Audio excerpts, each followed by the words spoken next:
ભાવનગર લઠ્ઠાકાંડમાં એસએમસીએ વધુ 13 આરોપીઓને ઝડપી પાડ્યા. તેમને ભાવનગર કોર્ટમાં હાજર કરાતા 10 દિવસના રિમાન્ડ મંજૂર થયા. એસએમસીની ટીમે નેટવર્ક પર શકંજો કસીને અગાઉ પકડાયેલા 14 આરોપીઓ બાદ વધુ 13 આરોપીઓની ધરપકડ કરી.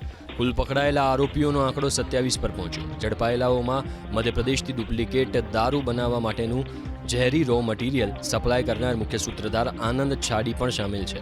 લઠ્ઠાકાંડના તાર અન્ય રાજ્ય સાથે પણ જોડાયેલા છે અને અત્યાર સુધીમાં અનેક લોકોના મોત થયા છે. તો મિથેનોલ ક્યાંથી લાવવામાં આવ્યું હતું અને રો મટીરિયલ કેવી રીતના મેળવવામાં આવ્યું હતું, આ સાથે જ અન્ય કોણ બુટલેગર સંકળાયેલા છે તે તમામ માહિતી મેળવવા માટે ચાલી રહી છે તપાસ.